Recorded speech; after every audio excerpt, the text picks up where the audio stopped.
We're ending November. We're heading into December. The festivities are about to start. The traffic jams will continue, and there will be so much enjoyment, drinking, and all kinds of merrymaking. With that comes a higher rate of road accidents. During Christmas periods, road safety is at a minimum, accidents are a maximum, and today we're talking to Mr. Kwame Kodia Atuahini, who is the communications head at the Road Safety Commission, to enlighten us a little bit more about what is being done coming up to this festive period. Good morning, sir. Good morning. How are you? I'm good, yeah. Okay, good, fine, thank you, sir. Tell us, what is the current status of road safety within the country? Is there road safety within this country? Well, thank you very much. I think that in terms of the numbers, absolute numbers that are recorded in terms of crashes and their resultant fatalities, we're talking 6 deaths per day, an average of 2,000 a year. Quite a reasonable percentage of these victims fall within the productive age bracket of 18 and 55. It has severe consequences for the economy and the rest of them. So for us, we look at it as a purely development issue that has consequences for our growth and poverty reduction efforts. Beyond the numbers, it affects a lot of families. Leads to increase in the level of dependency and the rest of them.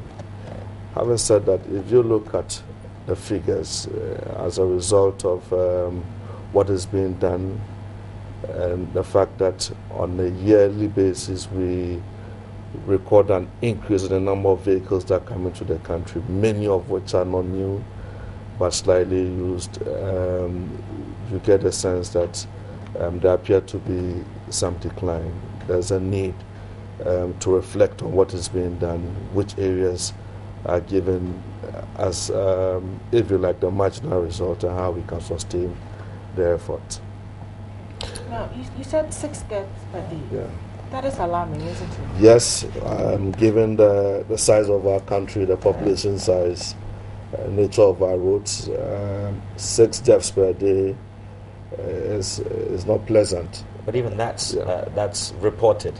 Yes, so reported. It could be more. So what region is leading when it comes to these fatalities? Do you know? Yes, I think that the usual suspects, Greater Accra, Ashanti, Eastern region, over time record the most incidents and the most fatalities. Why is it prevalent in these particular regions? Greater Accra, for one reason or the other, highly populated. I think Greater Accra has a fairly high percentage of the total number of vehicles we have in the whole country. Ashanti, for obvious reasons, being the center, and many of the mobility issues from the south to north. Eastern region are like some of the reasons that account for those regions being high on these incidents. Okay. And you also mentioned something about used cars. Did you mean that it's more likely for used cars or older cars to be involved in accidents? Yes and no. Yes, to the extent that we look at it more of a systemic problem. The car is just one aspect of the elements, the road, the driver and the road user. But when a vehicle is slightly used or not new, there's a tendency for it to suffer some defects one way or the other, especially when we do not appear to have a proper maintenance culture. Yeah. Yes, so when you put all of those situations together, you get a sense that it accounts partly for some of the problems that we have. Now, in regards to the Road Safety Commission, obviously you will be working along the likes of the police, MTTU, DVLA, but there doesn't seem to be some kind of central database that you guys can all tap into. For instance, with these statistics, if we come to you, yes, we can get them. If we go to DVLA, I'm sure they'll be slightly skewed or different. Now, when it comes to road safety, obviously the laws are in place. The security people are meant to enforce them. You guys are meant to put the policies in place, and DVLA is meant to ensure that the people have proper licensing. Is this actually happening? Yes.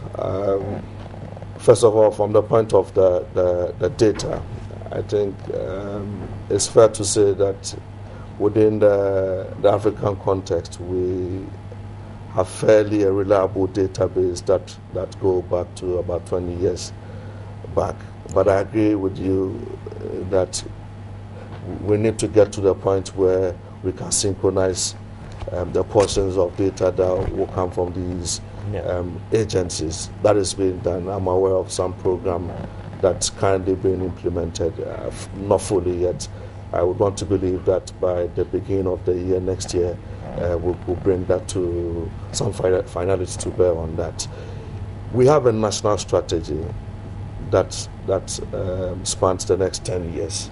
Within the strategy, we have identified key institutions, like you rightly mentioned, assigned specific actions. I would want to believe that in terms of all the tools that we need to force a reduction in terms of the incidence of crashes, the institutions, policies, and laws, we have quite a fairly mix of them. What is lacking, however, is the commitment that you would ordinarily require from the stakeholder institutions, and that is what the Commission as a lead agency is seeking to work on over time, so that the respective agencies will look to safety as a priority concern and prioritize actions along those lines. Until that is done, we are minded to fall on other options. Sometimes you look at like the award scheme that we have taken to introduce. The reality is this: in Ghana, the fact that an individual has opportunity to buy a vehicle, get it registered for commercial purposes, easily allows him entry into the commercial transport system. It doesn't happen anywhere in the West. It ought to be properly regulated. I mean, to come into the environment, someone should be interested to know whether you have the necessary competencies, whether there are guidelines for your drivers, whether you have a good maintenance program for your vehicle, whether you train your drivers, and the rest of them, so that if you do not meet these guidelines, someone should be interested to say that we want to revoke your license for a year or two. But in the absence of that regulatory framework, we thought that we should introduce these awards, which would enable the operators in this context to voluntarily comply with these guidelines for purposes of recognition. That is what we've been trying to do over the last 4 years. Okay, so that's what all the award scheme is all about. Okay, now just because we're actually running out of time, we're getting to Christmas. Yeah, that's the main point, and your statistics will show it as well. Around Christmas, our accident rates almost double. We have a lot of indiscipline on our roads. What is the campaign that the Road Safety Commission is rolling out prior to this festive period? Thank you very much. I believe that starting with the issue of the awards, in fact, if you look at what we have done from January to September compared to last year, it's been pretty good.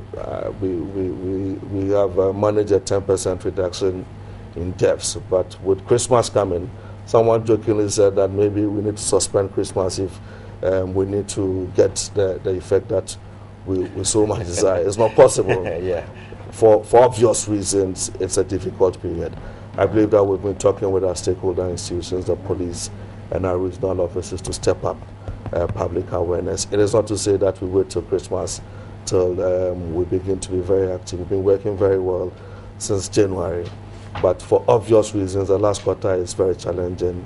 There's increasing mobility out of the festive occasion, people overindulging many of the vices that we speak against.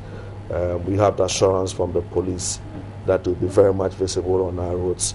We are talking with the operators, starting with the awards, that yes, they need to put their drivers in check so they do not indulge in speeding, fatigue driving, and drink driving, which appear to be the major reasons why there's an increase in these incidents. But you've been doing this over the years, haven't you? And I know that the Commission has done well when it comes to raising awareness, but with the statistics that you just gave, 6 deaths per day and possibly more, what are you doing to raise the level of awareness? We've always maintained that it's a shared responsibility. We cannot do the job alone. We work through a number of institutions. I believe the media has been very supportive, especially this platform over the period. We try to encourage others to also complement the ongoing efforts. That is why, as part of the awards, again, there's a category for media journalists who are taking the trouble to focus on proactive reporting. We think that when everyone puts their hand on the wheels, we'll be able to meet the target. It is not as easy as it is.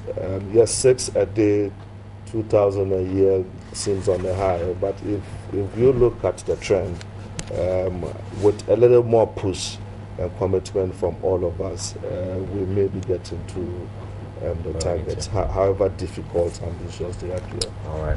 Well, thank you ever so much for joining us this morning. This has been Kwame Kodia Etiahene, Head of Communications at the Road Safety Commission.